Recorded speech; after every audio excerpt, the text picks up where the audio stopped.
દર્શક મિત્રો, ગમે તેવી શ્રદ્ધાળુ વ્યક્તિ હોય પણ જો તેને સાચા સંતનો સત્સંગ પ્રાપ્ત ન થાય તો તેના જીવનમાં લખેલા પ્રારબ્ધના દુઃખો દૂર થઈ શકતા નથી. જ્યારે સાચા સંતની શરણ મળવાથી પ્રારબ્ધના દુઃખોનો પણ નાશ થઈ જાય છે. મિત્રો, આજે અમે વાત લઈને આવ્યા છીએ અરવલ્લી જિલ્લાના જીંજોડી ગામના હર્ષિદાબેન ડામોરની, જે પોતાની જિંદગીમાં આવેલા પ્રારબ્ધ અને 3 તાપના દુઃખોથી ખૂબ દુઃખી હતા. પહેલા તે હિન્દુ ધર્મમાં પ્રચલિત સૌ દેવી દેવતાઓની ભક્તિ કરતા હતા. ગણેશજી અને દુર્ગા માતાની ભક્તિ ખૂબ શ્રદ્ધાથી કરતા હતા અને તેમણે એક નિયમ પણ બનાવી રાખ્યો હતો કે કંઈ પણ ખાતા પીતા પહેલા પરમાત્માને યાદ જરૂર કરતા હતા. આટલી ભક્તિ કરવા છતાં પણ તેમના ઘરમાં કલેશ રહેતો. તેમના સસરા કિડની અને હૃદયની બીમારીથી મૃત્યુ પામ્યા. પછી તેમનો નાનો છોકરો પણ બીમાર રહેવા લાગ્યો. અનેક ડોક્ટર અને ભુવાઓ પાસે લઈ ગયા પણ તેને સારું ન થયું. ઘરમાં ભૂત પ્રેતની બાધાને કારણે પણ ઘણી મુશ્કેલીઓ પડતી હતી. ત્યારે એકવાર તેમના માતા પિતા, જે પહેલાથી જ સંત રામપાલજી મહારાજ પાસે દીક્ષા લઈ ચૂક્યા હતા, તેમણે તેમને સંત રામપાલજી મહારાજની પુસ્તક જ્ઞાન ગંગા આપી, જેમાં વર્ણિત અદ્ભુત આધ્યાત્મિક જ્ઞાન વાંચી સમજીને તેમને પણ સંત રામપાલજી પાસેથી દીક્ષા લઈ લીધી. અને આજે તેમનું ઘર સ્વર્ગ સમાન બની ગયું છે. ઘરમાં સુખ શાંતિ છે. ભૂત પ્રેતની બાધાઓ દૂર થઈ ગઈ છે. નાના છોકરાની બીમારી પણ દૂર થઈ ગઈ. તેમજ તેમના સાસુને પહેલા પેરાલિસિસની તકલીફ રહેતી હતી, તેમાં પણ ઘણી રાહત થઈ ગઈ છે. તો ચાલો હવે સાંભળીએ હર્ષિદાબેનના જીવનની પૂરી વાત તેમના જ મુખેથી. નમસ્કાર. સત સાહેબજી. તમારું નામ શું છે અને તમે ક્યાંથી આવ્યા છો? મારું નામ ડામોર હર્ષદાબેન ભરતભાઈ છે. હું ગામ જીંજોડી, તાલુકો ભિલોડા, જિલ્લો અરવલ્લી અને ગુજરાતની રહેવાસી છું. સંત રામપાલજી મહારાજજીની શરણમાં આવ્યા પહેલા તમે કઈ કઈ ભક્તિ સાધનાઓ કરતા હતા? અમે સંત રામપાલજી મહારાજની શરણમાં આવ્યા પહેલા બધી દેવી દેવતાઓની ભક્તિ કરતા હતા. ગણેશ ચતુર્થી, દુર્ગા પૂજા બધું કરતા હતા. અને મને નાનપણથી જ બહુ ભક્તિમાં રસ હતો.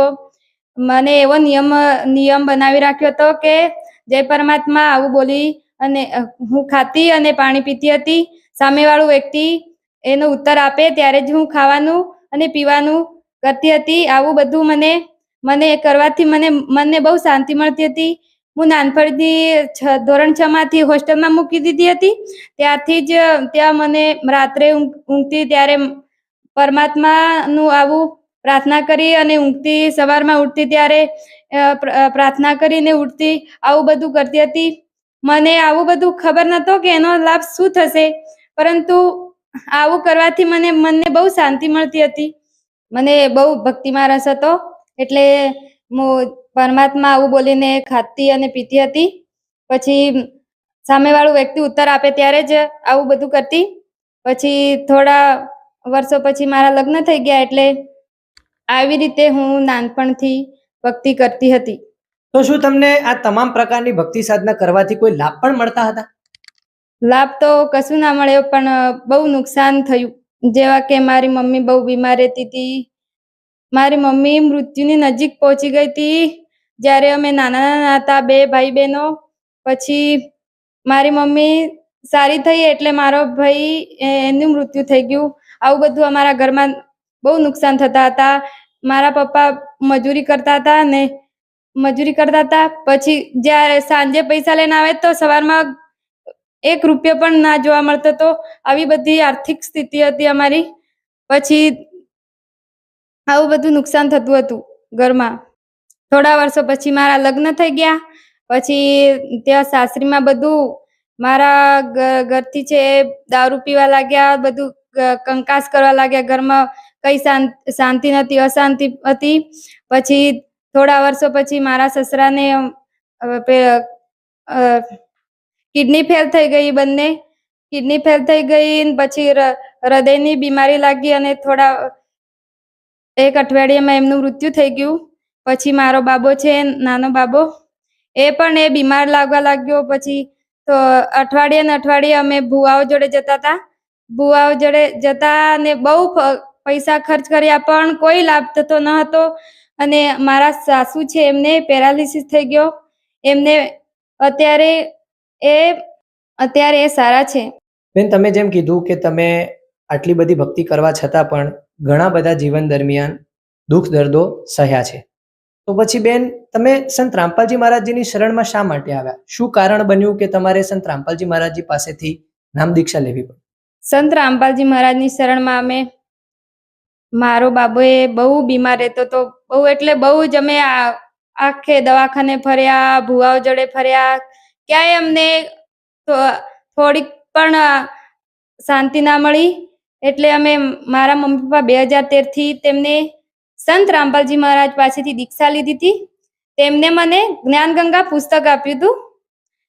એ મને વાંચ્યું અને મને થયું કે આ પુસ્તકમાં એવું જ્ઞાન છે જે આધ્યાત્મિક જ્ઞાન છે. આમાં હું એને વાંચીને મને થયું કે હું આટલી બધી પાછળ કેમ રહી ગઈ. મારા પપ્પાને આ તો ક્યારની ભક્તિ લીધી હતી. મને અંદર ને અંદર એ વાત ખાઈ જતી હતી કે હું મારા પપ્પા મમ્મીને સારનામ સુધી તેમને મળી ગયું, હું ક્યાં પાછળ રહી ગઈ એમ મને એક દિવસ બહુ રડવું આવી ગયું. પછી મને થયું કે હું પણ નામ દીક્ષા લઈ લઉં. મને 2021માં નામ દીક્ષા લીધી. મારો બાબો અને મને બંનેને લીધી.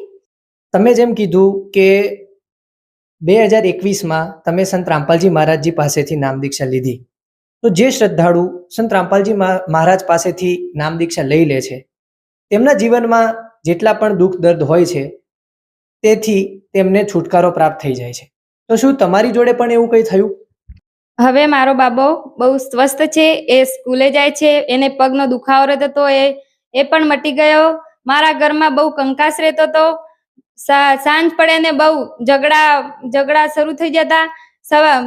બહુ આ બધું થતું રહેતું હતું. પછી સંત રામપાલજી મહારાજની શરણમાં આવવાથી મારા ઘરમાં ઝઘડા અને કંકાસ મટી ગયો છે. હવે અમે સુખ શાંતિથી રહીએ છીએ. બીજો કોઈ લાભ? મારા ઘર ઉપર બહુ જ પ્રેત બાધા હતી. બહુ એટલે બહુ જ. અમે દર અઠવાડિયે ભુવા બોલાવીએ ને બહુ પૈસા ખર્ચ કર્યા પણ એમનાથી કોઈ લાભ નતો થયો. એટલે સંત રામપાલજી મહારાજની શરણમાં આવવાથી બધું દૂર થઈ ગયું. જે અમારા કુટુંબમાં જેવા કે મારા સાસુ સસરા, સાસુને પેરાલિસિસ થઈ ગયો તો એ પણ સારું થઈ ગયું. હવે એ બહુ 4 મહિનાથી ખાટલામાં હતા પણ અત્યારે બેસી શકે છે, બધું કરી શકે છે. અત્યારે મારા ઘરમાં પ્રેત બાધા હતી એ હવે દૂર થઈ ગઈ છે અને બહુ સુખ શાંતિ છે. મારું ઘર હવે સ્વર્ગ જેવું છે. તમે જેમ કીધું સંત રામપાલજી મહારાજજી પાસેથી નામ દીક્ષા લીધા પછી તમારું ઘર એક સ્વર્ગ સમાન બની ગયું. તો જે શ્રદ્ધાળુ અત્યારે તમારો અનુભવ જોઈ રહ્યા છે, તમારું ઇન્ટરવ્યૂ જોઈ રહ્યા છે, તે તમામ શ્રદ્ધાળુઓને પણ તેમના જીવનમાં કોઈ પણ પ્રકારની સમસ્યાઓ આવતી જ હશે. તો તે તમામ શ્રદ્ધાળુઓને તમે કોઈ સંદેશો આપવા માંગો છો? હું તો એક સામાન્ય માણસ છું. હું તો શું સંદેશ આપી શકું છું, પણ આટલું જરૂર કહીશ કે તમે સંત રામપાલજી મહારાજનું સત્સંગ જુઓ. ફેસબુક પર આવે છે, પછી યુટ્યુબ ઉપર આવે છે અને સાધના ચેનલ ઉપર સત્સંગ આવે છે. તે જુઓ, સાંભળો અને સમજીને પછી નામ ઉપદેશ લો અને તમે પણ મારી જેમ આ પોતાના ઘરને બરબાદ થતા બચાવો અને સદભક્તિ કરો. બેન, ઘણા પરિવારો એવા હોય છે જેમની આર્થિક પરિસ્થિતિ બહુ જ કમજોર હોય છે. તેમની પાસે ખાવા માટે પણ પૈસા નથી હોતા. તો જો કોઈ પાસે પૈસા ન હોય તો તેઓ સંત રામપાલજી મહારાજજી પાસેથી નામ દીક્ષા કઈ રીતે લઈ શકે? સંત રામપાલજી મહારાજનો જો સાધના ચેનલ ઉપર સત્સંગ આવે છે ત્યાં નીચે સત્સંગમાં નીચે પીળા પેજ પર પટ્ટી ચાલે છે. તેમાં સંપર્ક નંબરો આપેલા છે. સાધના ચેનલ ઉપર સંત રામપાલજી મહારાજના સત્સંગો આવે છે. તેના નીચે પીળા પેજ ઉપર પટ્ટી ચાલે છે. તેનામાં સંપર્ક નંબરો છે. તેને તમે ડાયલ કરી શકો છો અને તમે નામદાન દીક્ષા લેવા જાઓ ત્યાં તમે મફતમાં ઉપદેશ લઈ શકો છો. ત્યાં પૈસા આપવાની જરૂર નથી.